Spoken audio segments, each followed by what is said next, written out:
Welcome to the Shifting People podcast, where we go deep into the weeds with leaders on the front lines of people management in the service industry. We interview the best minds in HR and talent acquisition, along with owner-operators, franchisees, and general managers to bring you real insights that you can actually apply in your business today. I'm your co-host, Williamson. And I'm Kathleen McDonough, and it's time to get to work. Today, we're with Qristen Allen, restaurant operations at Dog Haus. Welcome, Qristen. Thank you so much for being here. Hi, Kathleen. Hi, Derek. Thanks so much for having me. Oh, happy to have you. Welcome. Yeah, I'm so happy to have you. And you're not just restaurant operations, you do a lot of things at Dog Haus. Can you take us through your journey to get here and then also what you do at Dog Haus? Absolutely. It all started when I was 7 at my grandparents' restaurant. Got that restaurant bug early and just started talking to people at the tables as they were enjoying their food. And then I got old enough and they're like, here's a broom, you can sweep. And I went, great. And so just hanging around the restaurant. First job out of high school was at a bagel shop. So slathering bagels, learning the cash register. And then the big leap was when I started at Disneyland in Anaheim. And I worked at the 3rd busiest burger restaurant in the world while I was there. So take your standard McDonald's, multiply it by 9, 18 cash registers, 3 kitchens, just the epitome of restaurant operations, learning every little thing I could, starting as a cashier, working my way up to a trainer, becoming a shift lead, becoming trainer of the trainers, becoming the trainer of the shift leads. Worked my way all the way up right before management, and then I got the opportunity to go be a food and beverage manager at a Courtyard Marriott, where I handled all restaurant and banquet operations. It was pretty crazy going from 3rd busiest burger restaurant in the world to not the 3rd busiest restaurant in the world. And just learning how to navigate we don't get 6 restaurant deliveries anymore. We get 2. You aren't in charge of 100 people in a day. You're in charge of 8. Maybe if you got a banquet going on. So that was great. Really got to sink my teeth into just the hotel industry as well instead of a giant theme park. I was there for a little bit and then moved on to Shake Shack, where I was a restaurant manager there. And that was also, I was at a franchise within the hotel world. So to go into 100% corporate with Shake Shack was another fun learning experience. When I started with them, they had 1 location in Los Angeles. They were still 100% known East Coast and they were making their way out west. So to be with them as they had their growing pains, and I got to open 2 restaurants with them, and that was so much fun. And left them and then started with Dog Haus. Now working again on the corporate side, but in a more franchise model. It's just a whole bunch of different learning, right? Because I still have the guest service skills that I've developed across all of those brands. But then now I'm using those guest service skills with our franchisees, because now I don't just have guests in front of me at the cash register. They're my guests, they're my customers, and I'm going to help them in any way, shape, or form. I'm not getting them a burger. I'm helping them figure out maybe their labor model, how to best schedule. Hey, what are your ordering pars? Are we ordering too much? Just any little thing that they can help with. So now at Dog Haus, I started as a corporate trainer back in 2018. We had about 23 stores at the time. And then now here we are about 7 years later, a little over 7 years later, and we have 55. I've gotten to double the size of the company, and that's always really exciting, and brought on new franchisees. So as a corporate trainer, that is multi-point. So one, it's going into our new restaurant openings, so NROs, training all of their front of house staff, helping the franchisee with anything they need, helping the general manager, training the general manager. Any franchisees or managers that come to us for their training, helping with that. And then also going out to maybe they have a bunch of new hires, so we go back out and help them out that way. Then do operational audits, go in, make sure they're just following every single Dog Haus procedure we have, making sure they're ordering the right product, not over ordering, just again, helping guide that operation, make sure they're profitable. And then lastly, I became head of reputation management in, what was that, like July 2022, 21. And so I monitor all the reviews coming in, whether it's from Yelp, Google, those are my primaries. I'm just making sure we stay above the threshold, monitoring any patterns. If you had a bad weekend, I'm going to reach out and talk to you about it and just follow along with that. So that's what I do at Dog Haus. Wow. Okay. Yeah. A lot there, right? You do a ton at Dog House, and then also you've had such an interesting journey to get there, right? We'll get back to the stuff you do at Dog House, but I think the journey to get there is so interesting, going from large restaurants to small restaurants, being on the franchise side to being on the corporate side. Like those are all such different environments. What do you have a favorite? Oh gosh. Or I guess favorite doesn't have to be the word. The corporate side has the easiest accountability flow. Okay. It's all centralized, right? So I think unless just all of that foundation work is in place. So you pretty much know exactly what you're getting. And if not, they're going to build it. In the franchisee model, it's a lot more nuanced.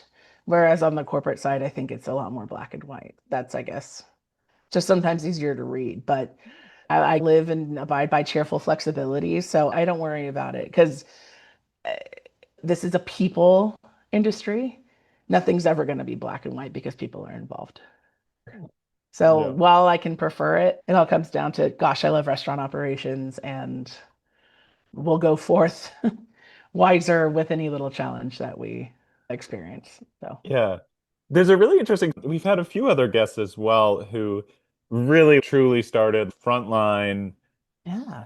service in like restaurant industry and worked all the way up. And we're talking about it in one of our previous episodes where there's not a lot of industries where you can do that anymore. You often hit like some sort of arbitrary ceiling where it's like, I'm sorry, you need a 4-year degree somehow. It seems like restaurants, once you learn the operation side, and by design, most larger restaurant organizations have tried to simplify things, and so you Oh, yeah. can actually wrap your head around it. And then it's really just it's that people side. And I am curious, going from all the like through all these different environments with very different paces and everything. I'm curious if working with franchisees, how much, because there's an interesting piece, like in one sense, they're a customer. In one sense, it's not like they're an employee, but there's a culture component with franchisees too, right? That's different than an employment relationship. Obviously, it's more like a partnership. But I'm curious, like with your past experience, how that's informed. And is there a thought of like, how do I create a franchisee culture or what can I bring in from the past experience? Any thoughts there? Oh, you're just always treating them with a sense of professionalism because it definitely is I realized how much investment has gone into opening a dog house and running a dog house. And my biggest care with them is I want them to recoup their investment. I want them to be successful because that also makes our company successful. Just definitely going in with the framework of the financial. I know how much you've invested, or I have a general idea of how much you've invested. I want you to recoup that investment and then so forth. When you're standing in front of a guest, yes, at Disney, you're definitely taught how much people are spending being there. And it's still not as much as a franchisee investing in your restaurant company. For me, that's the biggest thing. It's been really cool seeing franchisees maybe start with one location and then grow from there. So that's the biggest thing for the franchisees is I know that you cared enough to invest your money and I want to help you get that back. Yeah, amen. Yeah. Makes total sense. And I mean, with Yeah. that, you mentioned new restaurant openings. Yeah. And a lot of the time, I don't know how many multi-unit franchisees you have versus single, but obviously a lot of the new openings are also new franchisees. Like Yeah. you've got something completely new, and I'm sure there's like a different challenge every time. Like, how do you go into that? How do you approach something like that? So I look at every new restaurant opening as this kind of ball of clay, right? An NRO is the biggest team sport in restaurant operations, in my opinion, because it's taking that design team that drew up the blueprints and created the kitchen design and all of that, right? And so sometimes, yeah, I'm operations, I'm the last ones walking in, and I got to figure out this puzzle of how are we going to make this work. We know our SOPs, we know exactly what has to be done. Sometimes I don't know what this restaurant looks like until I'm walking in. And that's maybe not the wisest, but it's how I prefer it because then I can look at it without any sort of tainted idea. I can just go in and go, okay, this is what has to be done and get more innovative since I don't know anything already. Like I know we got to produce hot dogs, burgers, breakfast burritos, and chicken sandwiches out of this kitchen, and I have to get the team to do it in a friendly manner with smiles on their faces. And like I know what the POS setup is going to look like. I don't know where it's going to be. Like I don't know the line management yet, but we're going to get that thing open and we're going to take care of guests and we're going to sell some great food. And it's just so cool on that opening day. You got that music playing, you have the TVs on to whatever cool sports are happening, and you have a team as nervous as can be, and just to be that calming presence in the chaos, right? Because, hey, you just had a week with me. We're going to do this. I promise no one's allowed to freak out unless I freak out. I promise. I always say I've seen it all. And then on that first day open, there's always a guest that asks me a question I've never heard before. And woohoo, you feel like you know everything. And then there's always somebody to prove you're wrong. But yeah, so the NRO piece is definitely big to address the franchisee part. We provide our full opening for their first two openings. After their two, they typically have the resources to handle it themselves. If our schedule isn't too busy and time allows, and we may come in for a little bit of extra after two. But yeah. Yeah, it's interesting what you said about they're like a ball of clay you have to mold, right? You get this restaurant, this building, and you have to make the SOPs that are on a piece of paper come to life with it, right? 100%. And I bet a lot of times the things you set up need to be adjusted throughout the first 2 weeks, right? Oh, yeah, and the food order is typically there by the time we get there. If they put it away, that's awesome. But the likeliness of us coming in and completely rearranging what you put away is about 100%. We have that experience with the efficiencies of where our stuff goes. And even when the franchisees have solid restaurant backgrounds and they thought about it, it's still, yeah, you did great, but let us make it even more efficient for you. And that's a big thing. Again, working at the third busiest burger restaurant in the world, efficiency is a really big part because the only way you can get that much food out that quickly is by having everything in its proper place. Exactly the right place. Yeah. Yep. I'm sure now I'm blanking on the name. Oh no. The computers, POSs POS systems. change. Yeah. And then it's like, oh, that doesn't make sense. The straw's got to go to another place. Yeah. How do you deal with, so if it seems like at least that part of your job, right? The like new restaurant openings, training, there's a lot of change, like constant evolving change. How do you deal with that yourself, but then also train other people to deal with change constantly? So dealing with the constant change, I know how our POS is set up. I could be on the flight out to wherever we're going and it can all change. Exactly. One of my life mottos is cheerful flexibility. And it is all I have to survive in this restaurant industry. No day's the same. Everything's going to change all the time. And all I can do is be flexible in it. Right. So, of course, before I even meet the team, I'm going to go through the POS. I'm going to try to make the edits that I can. I'm on the phone with my boss going, what does this mean? Just learning everything. And then, of course, I start the training and something else either appears or I somehow missed it. I got my trusty notebook. I'm writing down all my notes.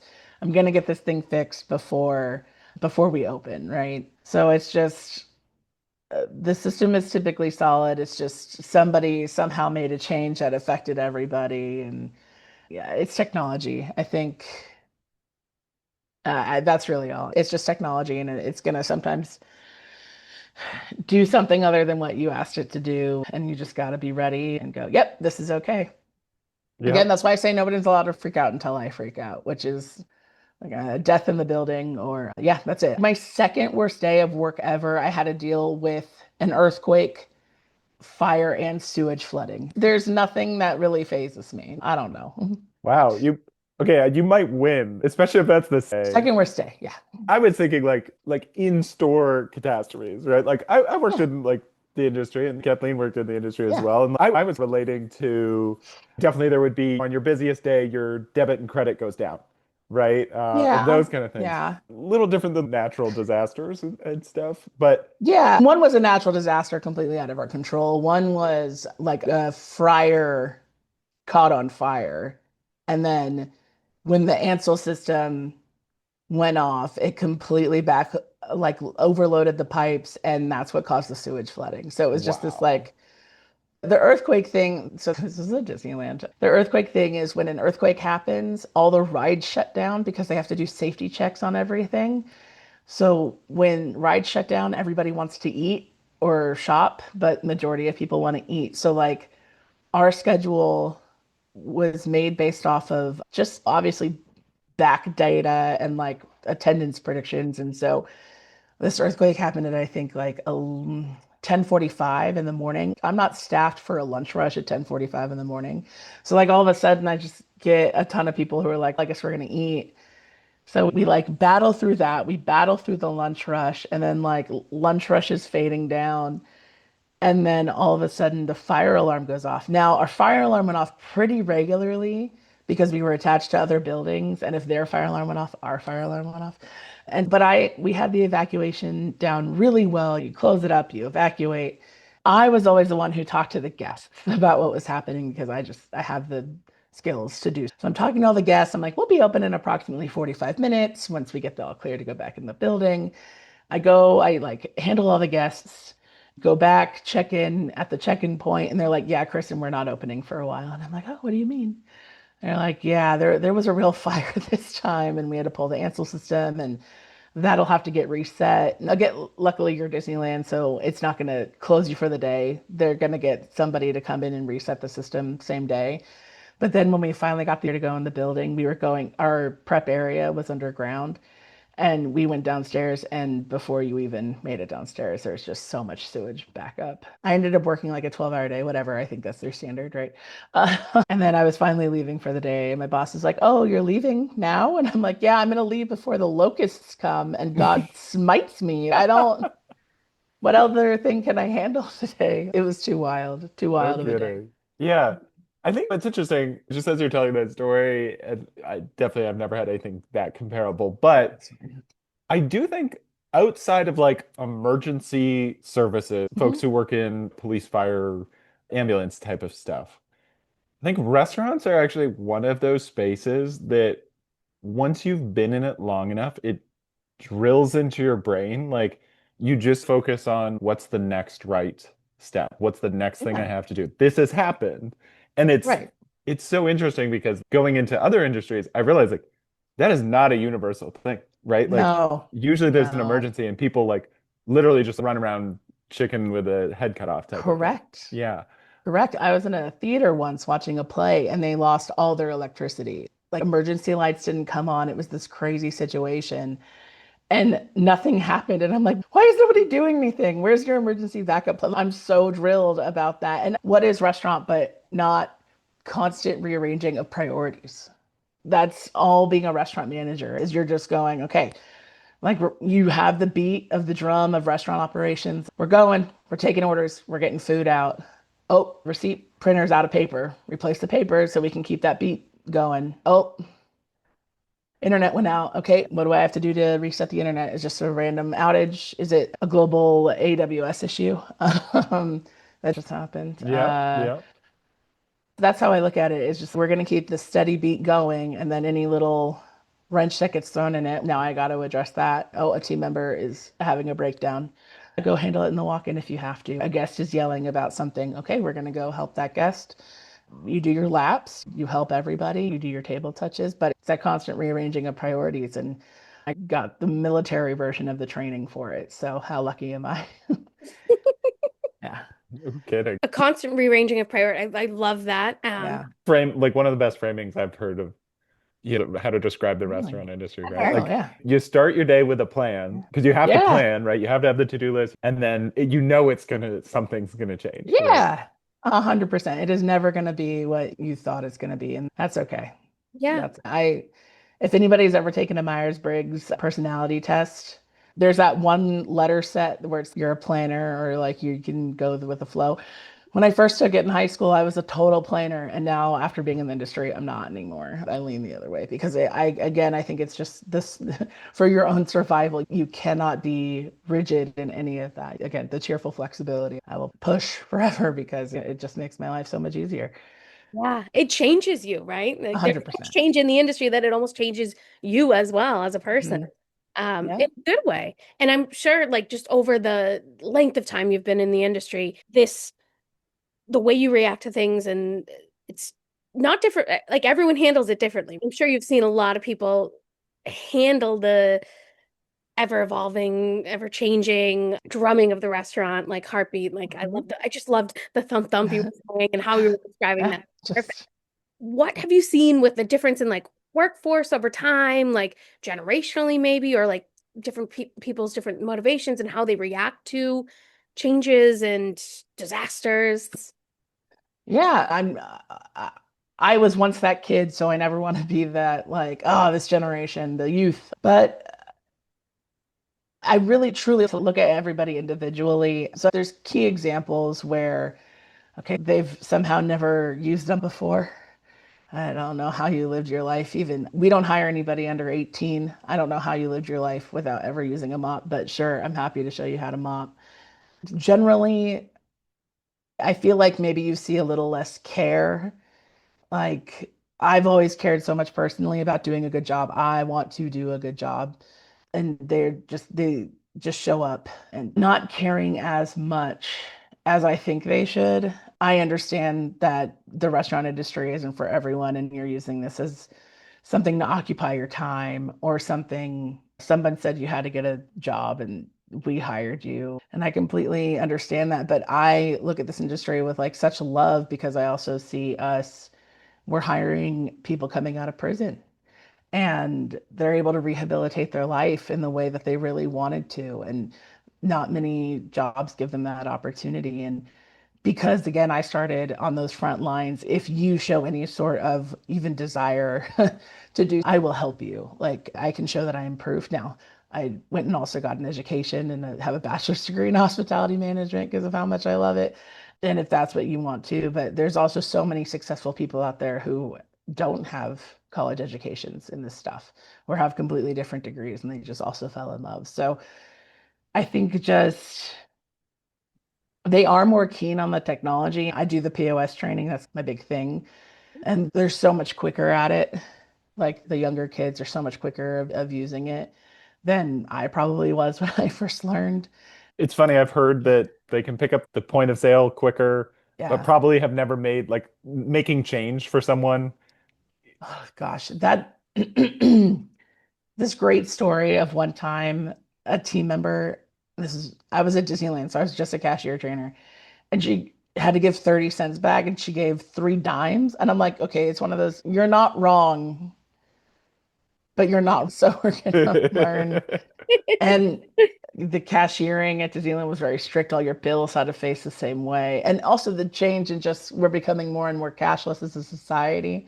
So all that cash training I had from Disneyland is almost extinct anyway.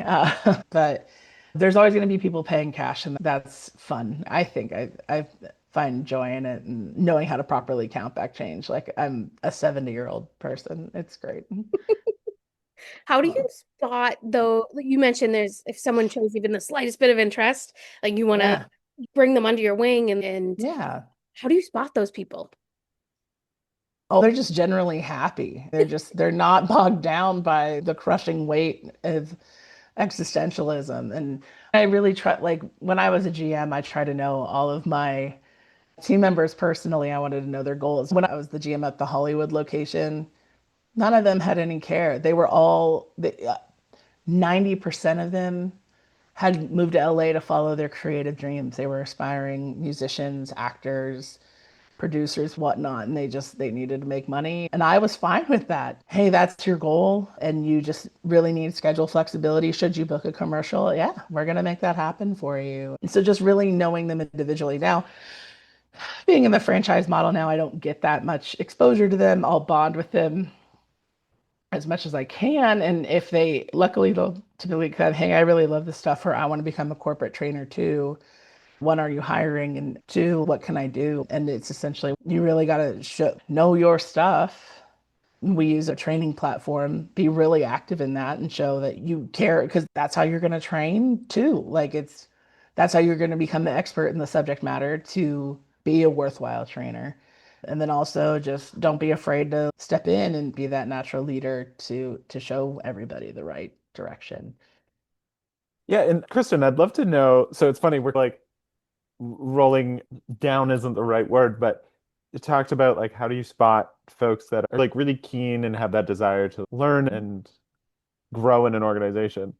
Let's go all the way to, like back to like even hiring, because obviously you've had tons of experience, Uh-huh. many different settings. I assume probably it's crazy in the hospitality industry. You've probably interviewed hundreds, thousands of people, Oh, right? yeah, that's not anything I've ever kept track of for sure, Yeah, but it adds up pretty quickly, right? Even in my little experience, I realized loose counting, it was like, oh, wow. And when you've had that many repetitions, you learn which questions to ask and how to gauge pretty quickly, does this person maybe have what it takes? Curious if you yeah. can share anything there. What have you learned to kind of look for when you're interviewing someone, when you're trying to bring someone into the org? Yeah, you bet. Excuse me. So my biggest piece is when I'm looking at a resume, I don't care if they have restaurant experience or not. I'm just looking that you hit certain things. It always starts with looking at that resume and so they don't have any experience and that doesn't disqualify them because maybe I'll do an initial phone interview just because I want to see how friendly are you going to be over the phone. And if you can't even be friendly, then sorry, you're not worth my time. And I want that with my cooks as well because that's the culture that I want in the restaurant. And should they pass that phone screening, have them come on in personally and we'll chit chat. And you can use this really with anyone, not just anybody with no experience. But my biggest thing is I want them to tell me about a dining experience that they had. And so we'll start it with, can you tell me about a time when you were out to a meal and it didn't go well? And then they'll think about, they can have all the time in the world. I'm not going to rush them. I have so many stories that it would take me to pick a favorite. And then, or they'll just quickly go, no, I've never had a bad experience in a restaurant. And then it's, okay, now you're lying to me because that's statistically impossible. You've never had a bad experience in a restaurant. And so they'll think about it more. And then they'll tell me, oh, one time I was at wherever and my rice came out cold. And I go, okay, what did you tell anybody about that? And they're, oh no, I just ate it. I go, okay. What would you have told any about that? Should you have felt empowered to do? And they're like, no, I'm just not confrontational. So then you have the opposite. Oh yeah, I was out to a restaurant and they kept refusing to refill my drink. And that's just, oh, okay. Did you complain to anybody? Yeah, I did. I went to the manager and I was so upset. And I was like, oh, okay. So, in those two examples, will that person feel empowered enough to help a guest if something goes wrong? Or are they going to be scared of the confrontation? It's a collaboration, it's not a confrontation making people happy. And then two, is that other person a little too dramatic for one, me personally, and two, for the culture? So, if a guest does complain, will that turn into something bigger than it ever needs to be? So, it also helps me see and make sure that they understand what a restaurant experience should be, that people should be friendly and that the food should come out hot. Yeah, first example, she knew the food should have come out hot, right? Hot food, hot, cold food, cold. So I think hearing about an experience where their meal didn't go well out at a different restaurant helps them understand what a good restaurant experience should be and make sure that I understand that, because if they can't recognize what a good experience should be, how can they recognize it from the other perspective as a Right. server? Yeah, you're right. And it falls into the same theme of you mentioned like the first screen, you're really just gauging can they be friendly? Because Yeah. in theory, you can maybe teach that, but it's pretty darn hard, right? Like you Yeah. can teach people how to make all the food in the restaurant, but teaching someone those kind of skills, that's much more of a learned Yeah. thing over many years. It seems like that's a very similar thing through your question about the restaurant experience, right? If you've never thought about what this should look like on the guest side, how do you know what to do if you're on the other side of it? If you can't really understand what they're really asking, a lot of the time when someone complains about the rice cold, restaurants are always trained to, what's the solution? Let's Mhm. go make some new rice that's warm. Sure, but then it's that other piece of, I gotta address this with the guest as well, that this is not an ideal experience. And it's like, that's always the piece. When you read a lot of complaints about restaurants, a lot of the time the complaint is not about the food being, but it's that they didn't seem to care. 100%. And being the head of reputation management, a lot of my training comes from that perspective. My goal is to help you make your guests happy. And I even joke with them, selfishly, I want to make my job easier. I don't want to get more complaints. So the biggest thing I always teach them, there's a couple points, but the biggest thing is you have to stop and you have to listen. Do not interject. Do not interrupt. It's going to fluster your guest. And if they're like, why aren't you saying anything? I just want you to please tell me everything. I want to make sure I get all the information I need to help you best. Right. And then the other thing is you have to apologize. So I hope in your location you are empowered enough to help them without any hurdles or roadblocks. But at the end of the day, even if you can't, just make sure you apologize. And the biggest piece of feedback, and I don't know if I could generalize, maybe it is the younger people who complain back about it, but they're just like, it wasn't my fault, so why would I apologize? I wasn't the one who served the cold fries or whatever. And I'm just like, there's nothing individualistic about restaurants. This is a team sport, 100%. And so I'm going to tell you the life hack then. We're so sorry. We apologize. Okay. That's not you taking responsibility. That's everybody taking responsibility. And your manager can look at it and go, oh, this is where the operation failed in serving cold fries, right? Where they cook in less time than it takes to make the chicken sandwich. And that's why the fries got cold in the time it took to finish the chicken sandwich and get taken out to the guest. Fine. So just those 2 points, right? We have a little acronym we use, but like listening, apologizing are just those two big things that are also going to differentiate you, because in this crazy fast-paced society that we live in, taking that beat and actually slowing it down is going to help you, and it's going to be more memorable. There's plenty of those studies, and I'm going to mess up the statistics so badly, but it's something like if you do a great job in the restaurant and the guest is 1 time likely to return, if something goes wrong but you fix it well enough, the guest is now like 3 times more likely to return because of how well you fix that mistake. I trained that too, and I'm sure I got those stats wrong, but that whole there's so much power in fixing a mistake.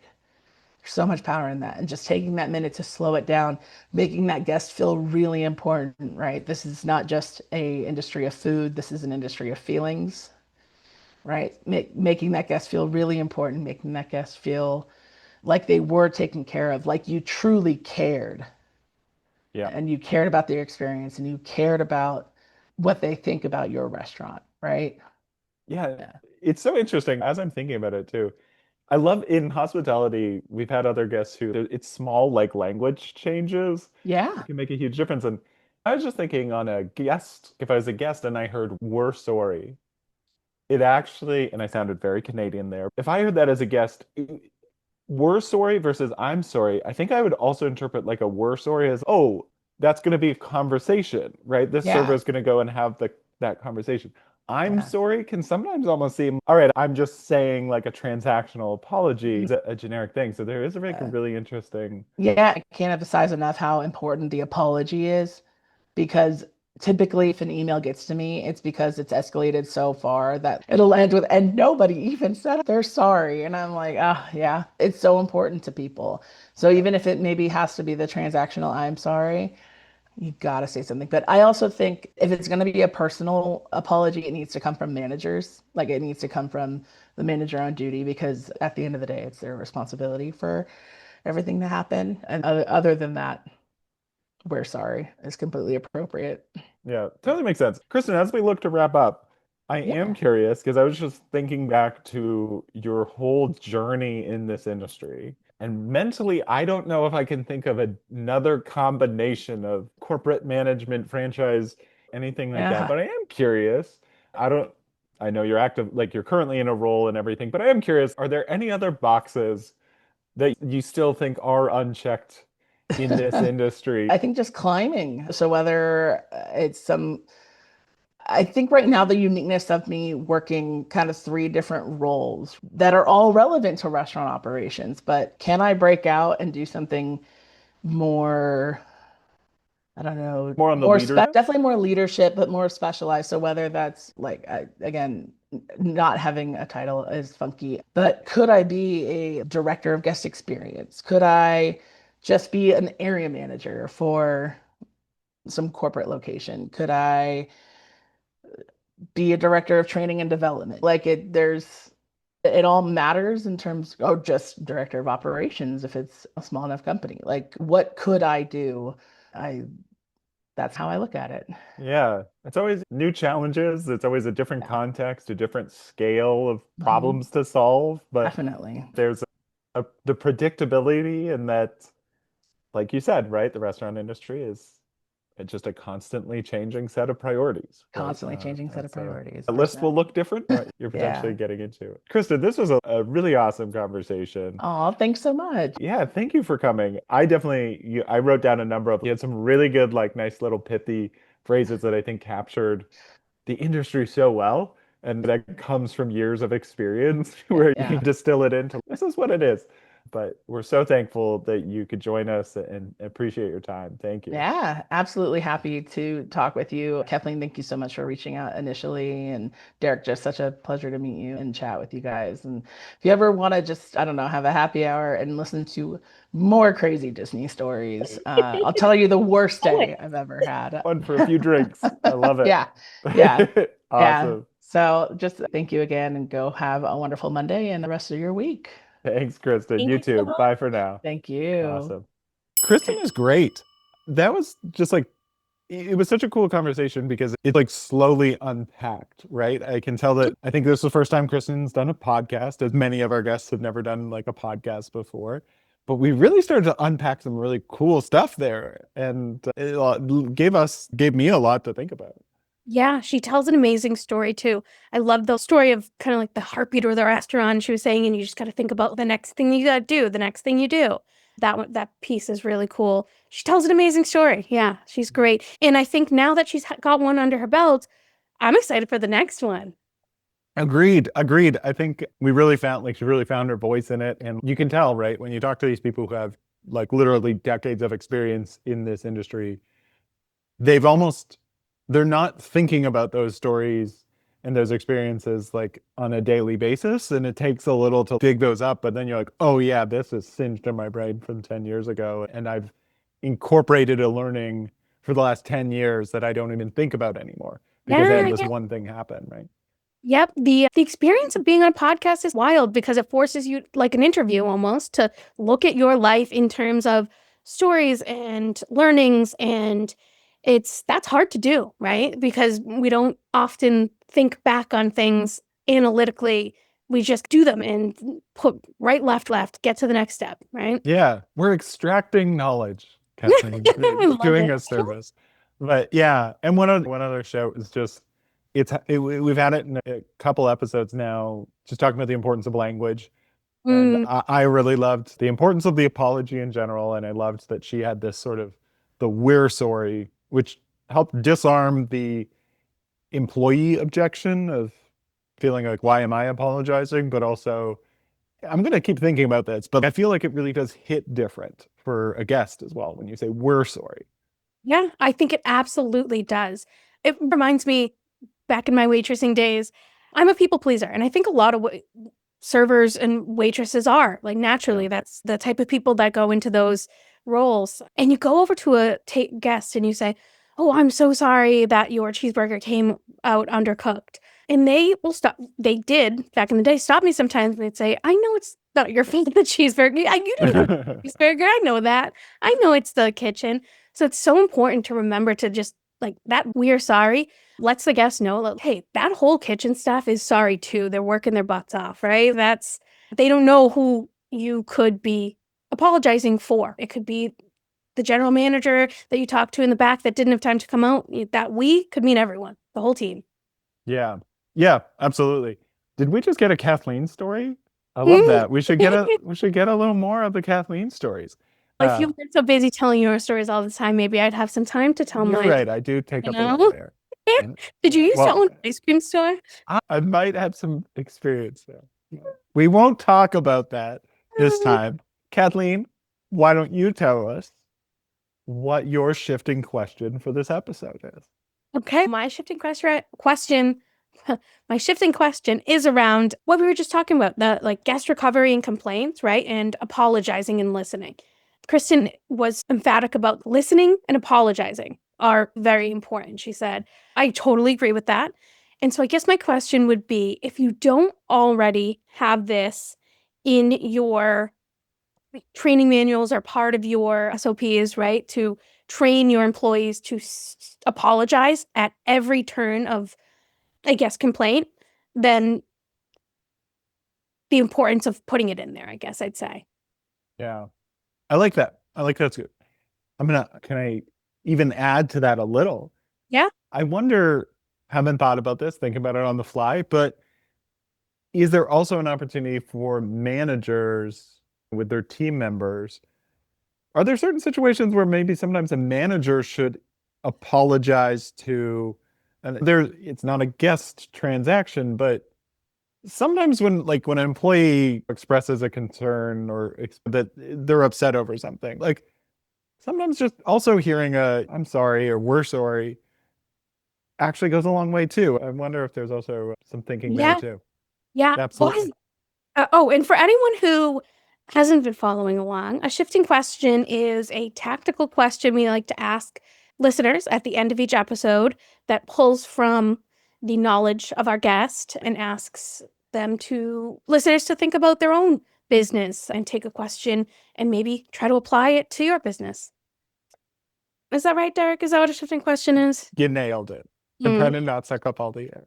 Thank you. You've been letting people know what shifting questions are the last few times, so wanted to make sure I got it right for your standard that you've set. Yeah, absolutely. Yeah. Do you want to hear my shifting question or should we skip it? Oh, I absolutely want to hear your shifting. You do? Okay. My shifting question for our listeners. Qristen talked about this, which I love. It's just like 4 words that totally describe the restaurant experiences. Like, it's just a set of constantly changing priorities, right? And that made me think, we didn't fully get into it. We scratched the surface on hiring. How do you hire for people in this industry? And that, but that framing really made me think, what could I ask in an interview to really help assess whether someone is equipped to handle this idea of an environment where it's constantly changing priorities? And she mentioned even in the podcast that when she first took a Myers-Briggs test, she was like a planner, and then now it's totally changed. And you have to be someone who can adapt to that. If you're someone who needs to have a very rigid plan and it has to go that way in the order that you set, restaurant space is going to be pretty challenging for you. So anyway, to come back to the question is really, what questions can you ask candidates that would really try and surface that, right? What kind of experiences can you ask them about that would demonstrate like a similar environment? Yeah. And you're not going to give them the question. You're just going to say what questions. I don't know what it is yet. Yeah, and I think it's situational too. It depends on your specific, like if it's restaurant or retail or something, like you have to tailor it a little bit, right? And I think it's more experiences. Like it's asking about experiences. Like, have they worked on team sports? Are always restaurant people often love people who've played sports because it's similar, right? You best laid plans, you have a game plan going in, but once you're in the game, you're constantly adjusting and you're constantly reprioritizing and moving people around. Yeah, no, I actually that your question is to what question can you ask instead of ask this question, because there are so many. There's a bunch, and we'd be remiss if we just said ask this question to figure this out. There's a million ways to go about it. Actually, exactly. 2 points to that. One is her 4 words, that Bible quote there, right? The what are the 4 words? So shifting I guess priorities. it's 3, but I added but Yeah. constantly changing priorities. Yes, constantly changing priorities. You know, when you are at, and there's probably memes and TikToks, so there's a ton of memes and TikToks about this. When you're at a dinner party and someone says something and you're like, that is brilliant. And the person next to you want to talk about it later, or you're so excited about it, and you tap them on the leg, or your foot taps their foot to be like, yes, I think we both looked at each other when she said that to be like, yes, oh my gosh, that's amazing. And we wanted to definitely emphasize that at the end as well. So I could see you light up when she said that. Yeah, agreed. I did. And then I have one other, actually, so today is the day of Kathleen's stories. You mentioned that constantly shifting priorities, someone that's so type A and needs to have things laid out and be like one after the other, they're not the type that's gonna gel well with a restaurant, right? It's not gonna make sense. And one time I was a trainer at a restaurant, and my best friend's little sister decided she wanted a waitressing job at this restaurant. High-end Italian restaurant. Not high-end, I guess I'd say medium-end Italian restaurant. And she comes in and I'm training her and I know her. She's super bubbly. So I'm like, you're going to be great. I did not realize that she's a few years younger. So I didn't realize that in school, she is so type A, needs very strict directions on what to do first, steps of service, what to do first, next. So I'm trying to tell her like, okay, you do this. And then in some scenarios, you can grab the drink first and then greet them. And then if someone sits down, you can bread them first and then go and check on the food for this table. And it's always changing priorities, right? It's a flow. There's never an exact list of exactly what to do at what time. I could almost see her head explode when I was trying to explain that. She was like, wait, what do you do after that? There's no answer. It's case by case, right? It's depends on the scenario. What do you do after you drop water? Maybe you should go check on your table, but maybe you should check on your food, but maybe you should, there's a million different things to do, and you've just got to prioritize what comes next in that scenario. And yeah, her head exploded. She lasted 2 days of training and then she stopped coming. So it didn't work. You know what's funny? I love that story. 2 for 2, you're nailing it on Kathleen's stories. And you and I work in tech, but especially in a startup environment, one of the most like transferable things, right? That's one of the reasons maybe we like to work with people who've worked in restaurants. It's a very similar kind of situation, right? The answer is never, you do this next. There's always 10 different things you could do. And one of them is a good option. 2 of them are great options. And then a few are like, you shouldn't do that. But like, you could. Yeah, exactly. But hospitality is so similar, and it's with dealing with guest complaints and things. The answer is really, I don't know, just make the guest happy. You can't predict everything that they're going to say or what they're going to ask for, but you have to lead by principles rather than a prescription, right? Absolutely, yeah. Every guest is different. Some people just want a vent. Some people want a gift card. Some people want you to actually change your process and procedure because there was something wrong with it. Like they know a shortcoming and they want that changed for the next time they're there. Every scenario is different. And that's, I think, why people in the restaurant industry, people that get it, right? Like, people are naturally drawn to other people in the restaurant industry because we all have this neuroses of like kind of priority shifting, putting others first, just hustle, get it done, get to the end of the shift, right? And then go and hang out with your people. Yep, absolutely. This was a good one and a good wrap up. We got 2 Kathleen stories that were both really good. I feel like now I need to interview you because I learned some things about you that I didn't know. And now we have 2 more shifting questions for everyone too. We do. So until next time. Bye for now. Bye for now.